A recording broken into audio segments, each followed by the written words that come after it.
Где прошел штурм и как стать курсантом? Кто достоин голубого берета и почему Владимир – красное солнышко? Об этом и не только вы узнаете в программе «Дорога к храму».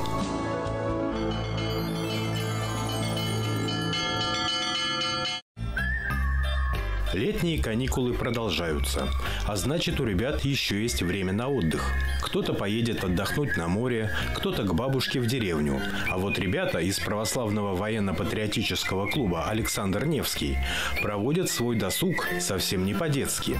Им приходится спать в палатках, самим готовить еду на костре, преодолевать сложные препятствия и изучать военную дисциплину.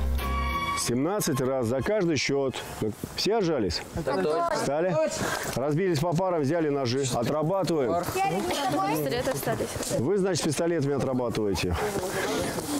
По всей территории разберитесь и отрабатывайте. 8 часов подъем, отбой где-то часов 11-12. То есть к отбою мы строго не подходим. Как бы назначаем, говорю, так, отбой. Все. Ну, ребята могут возле костра поиграть, там, попеть, посидеть, погреться, поболтать. Вот. Подъем строго в 8. Вот. Раньше не стали делать, потому что, думаю, все-таки природа, пускай поотдыхают немножко.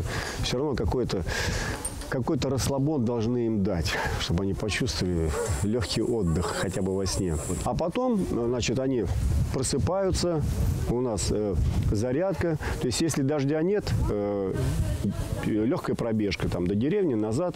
Потом разминочка, небольшая физуха, отработка приемов. Потом дети идут умываться. После умывания молитва, завтрак. После завтрака помыли посуду и идет уже работа по точкам. Потом в районе 2-3 часов у нас обед. Затем после обеда, опять же, часов до 7 работа, ужин. После ужина, ну, тоже там какие-то можем или разборка и сборка оружия заняться. Ну, тоже так вот небольшая уже работа. Вот. Затем, в принципе, отбой, как бы, и все.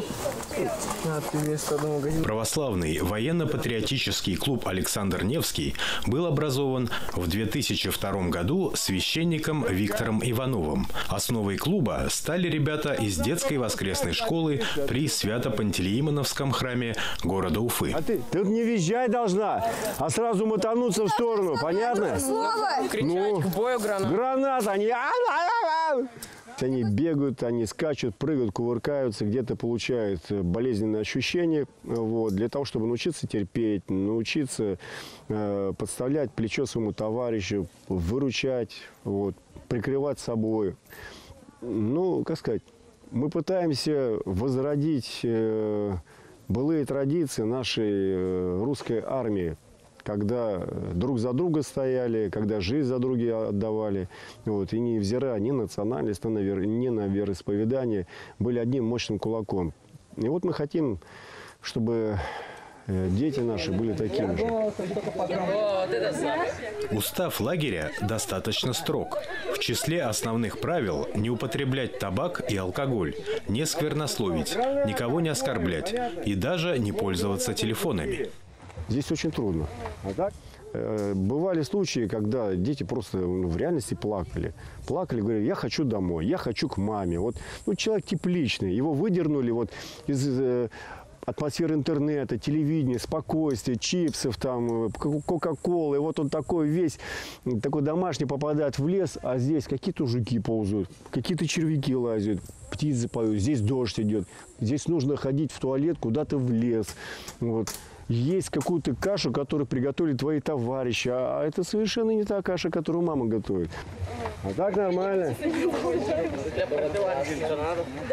Я здесь первый раз, и иногда было мне тяжело, но сейчас вот я понял, что как-то неохота уезжать, но все-таки домой иногда охота. Весело тем, что взрывают, там петарды, стреляют, полосы проходишь. Иногда бывает даже в поход ходишь, типа того, бегаешь, зарядку там. Лагерь мне очень нравится. Мне нравится природа. Отец Виктор нравится, какой он строгий. Если руки в карман, тогда выше 10 раз отжиматься. Это часто у меня. И я часто отжимаюсь. А еще за что наказывают? У нас было правило, вот вчера сказали, то, что если будем ногти грызть, тогда будем отжиматься. Если будем еще говорить всякие слова плохие, тогда будем полынь кушать. Нормально. Аккуратно, не падаем. В лагере создаются условия, максимально приближенные к прохождению военной службы в условиях военно-полевого лагеря. Пошли, пошли, пошли, пошли. Задача перед молодыми людьми ставится вполне серьезная – пройти курс предармейской подготовки по профилю воздушно-десантных войск. Основная масса современных родителей, они своих детей жалеют. И в результате вырастают тепличные дети. А нам нужно, чтобы ребенок научился преодолевать трудности. Сначала вот здесь в лагере, ну, на сборах, так вот скажем, на сборах. Вот. Потом в своей жизни. То есть, если человек, в принципе, приучится вот к этому действию, преодолевать, не ломаться, не опускаться на колени, не ныть, не сдаваться, то он по жизни будет также всегда поступать. То есть, если он в течение, допустим, там, 6-2 недель к этому будет приучаться, то что-то у него останется, что-то зацепится. И у нас такое получается, что из года в год, допустим, ребята, которые первый раз к нам приезжают, они остаются потом на занятия в нашем объединении. Стать курсантом не так просто. Нужно пройти испытательный срок. А затем молодой человек допускается к экзамену на право ношения голубого берета. Давай! Давай! Лезем! Лезем! Пытаемся их приучить к дисциплине. Это обязательно. Вот. А затем физо. Ну и, конечно же, военные науки. Вот. Но одно из главных направлений, я считаю, это наши беседы. То есть мы с ними разговариваем о родине, о семье, о родителях, о том, что они в будущем станут родителями, о том, что на их плечи ляжет ответственность за эту землю. Мы читаем книги о том, какими были наши предки. А в том году я им еще «Домострой» читал. Приехали они домой, говорят, нам «Домострой» читали, это такая классная книжка, это там столько интересного. Вот. А люди, они же так, а что вы там нам про «Домострой» какой-то начинаете говорить? Ну, это там вот, допустим, как мы говорим здесь вот на гражданке. Вот. Я говорю, вы хоть читали эту книгу? Нет. Я говорю, вы почитайте. Там такой кладезь мудрости народной. Вот. И все это детям читаем, вот. Ведем такие беседы. Если кому-то тяжело, мы, конечно, входим в их положение, так тет-а-тет разговариваем. Вот. Ну так, в принципе, здесь атмосфера такая строгая, так вот жесткая, но семейная. Ну, что можно сказать вообще о лагере? Лагерь хороший, но понимаешь ты почему-то это только со второго раза. Первый раз хочется очень сильно домой, потому что как-то не привык находиться в такой обстановке. Лагерь воспитывают вообще и военно подготавливают к армии. Первый год я хотел, если честно, домой очень сильно. Прям хотел позвонить маме, попроситься домой. Но потом я захотел в этот лагерь просто поехать. Такое со всеми бывает. Вот. Со мной тоже было. Первый раз я ездил, там сильно хотел домой, непривычно было. Второй раз ехал в 17-м уже году. Ну, домой захотел, когда очень сильно...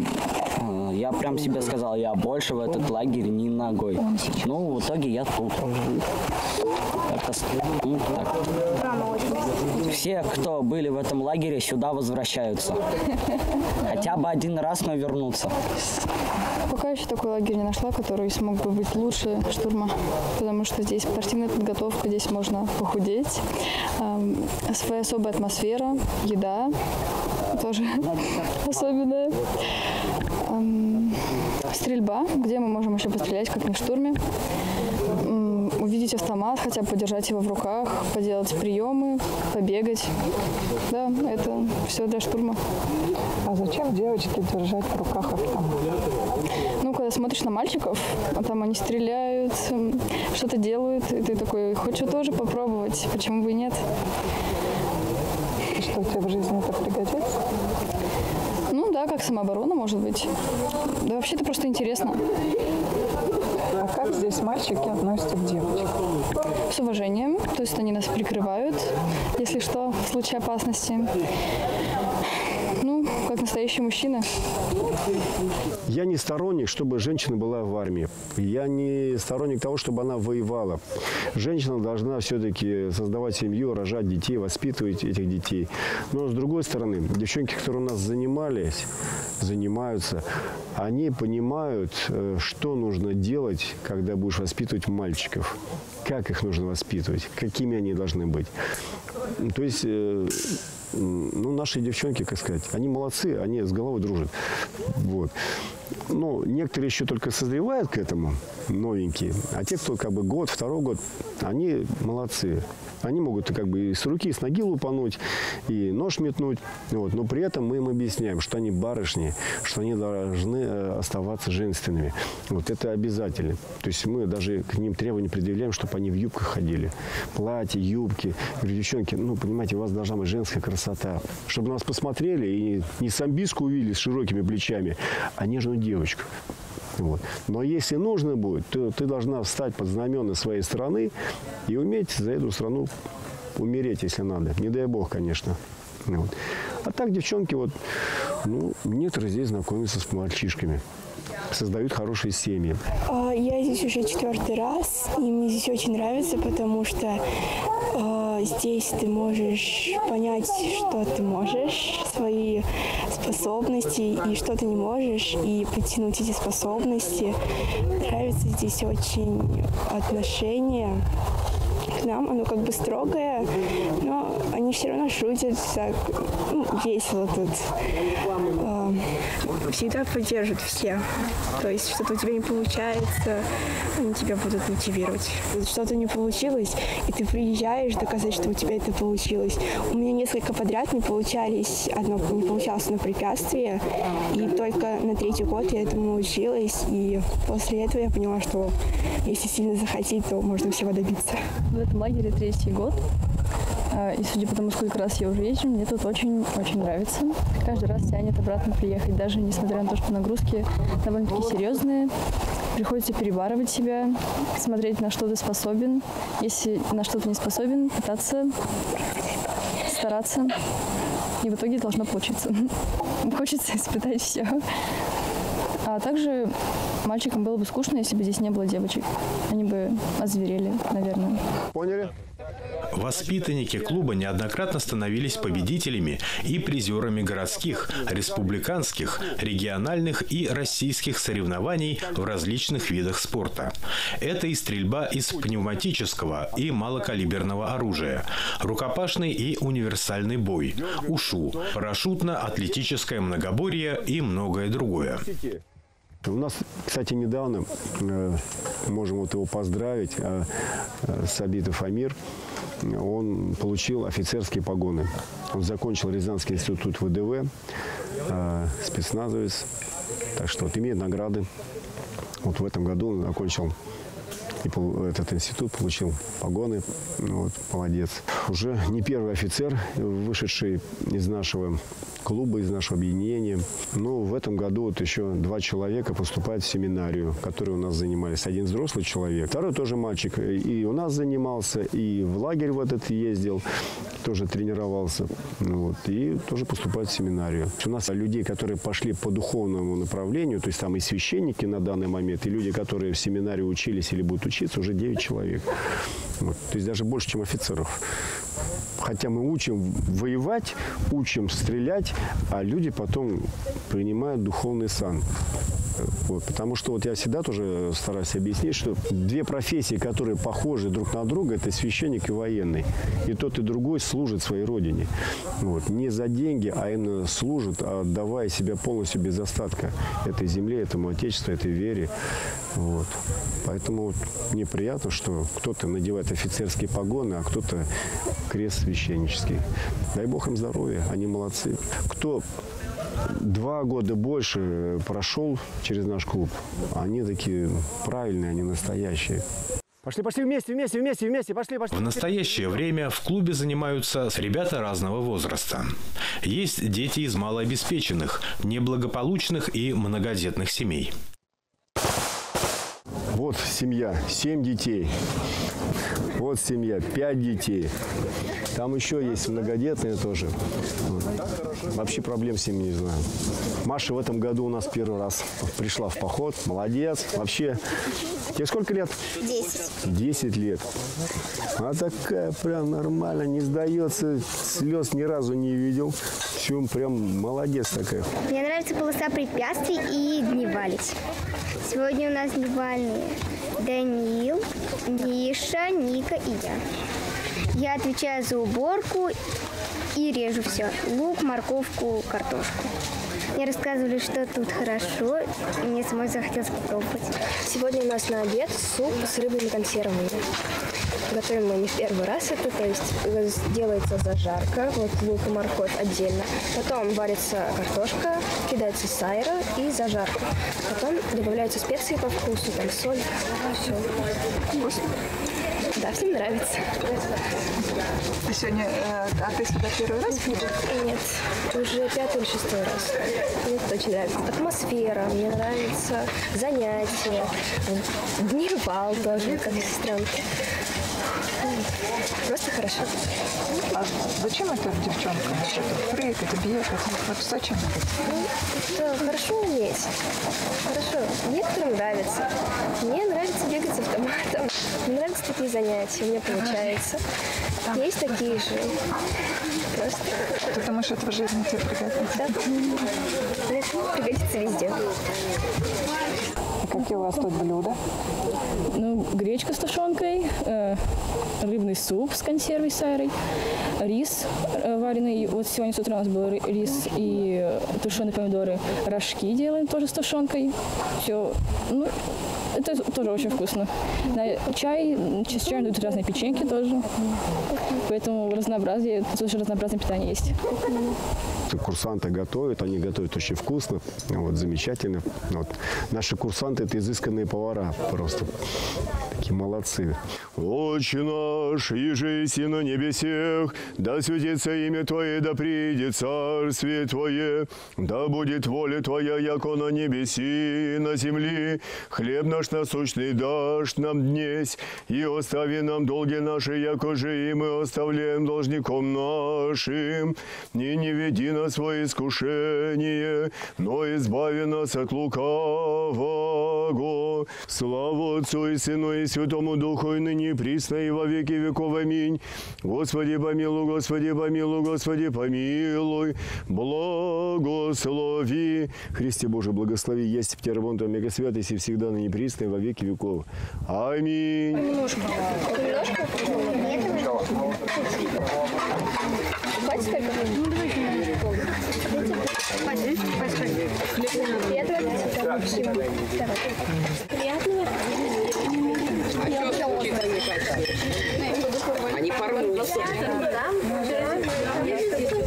Огонь! Отцом Виктором поставлена цель – дать подросткам нравственные и духовные ориентиры на основе православной веры, привить у ребят любовь и верность к своему Отечеству, воспитать готовность и умение защитить свою родину. Хочу, чтобы мужчины своим примером показывали своим детям, мальчикам прежде всего, каким должен быть настоящий мужчина.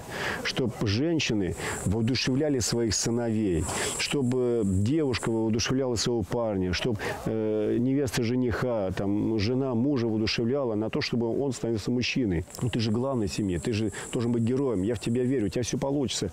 То есть, знаете, мужчине иногда нужна женская поддержка такая мощная, чтобы вот он почувствовал, что есть ради кого жить.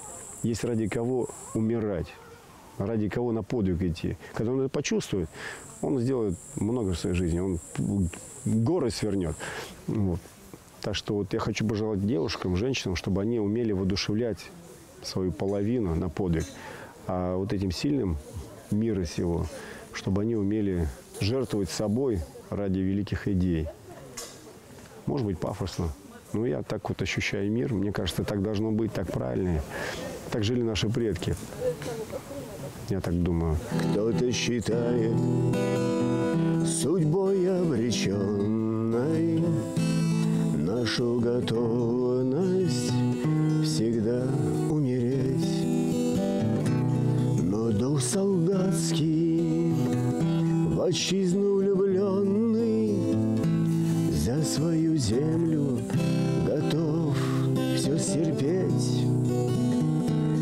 И под дождями, и в злые метели, под непрестанным суровым огнем все молодые и жить так хотели,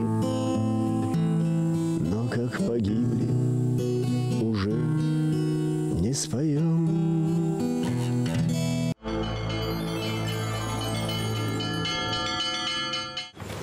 Ежегодно 28 июля отмечается День Крещения Руси. Памятная дата, установленная в честь важного исторического события, оказавшего значительное влияние на общественное, духовное и культурное развитие народов России и на укрепление российской государственности.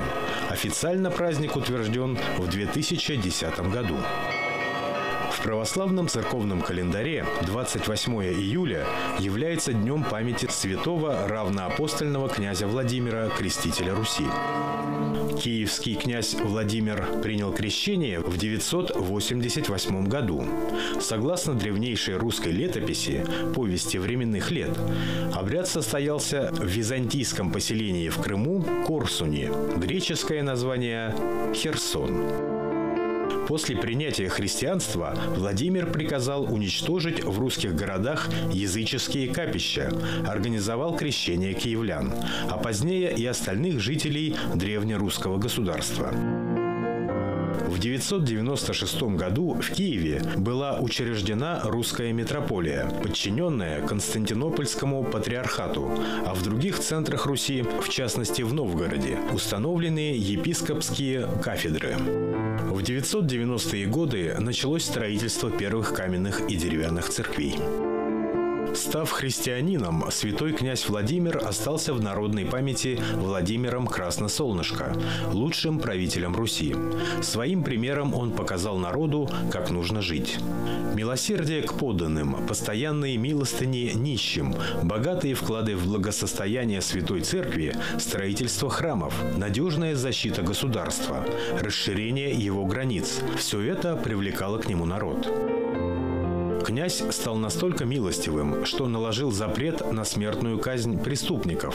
Он заключил мир практически со всеми соседями. Военные конфликты продолжались только с кочевыми племенами, которые регулярно совершали набеги на Русь. Были распущены все жены и наложницы. Крещение способствовало расцвету культуры, распространению грамотности и книжности, развитию зодчества и других форм искусства. Принятие христианства позволяло ввести Русь в число ведущих европейских держав своего времени и значительно повысить ее международный статус. –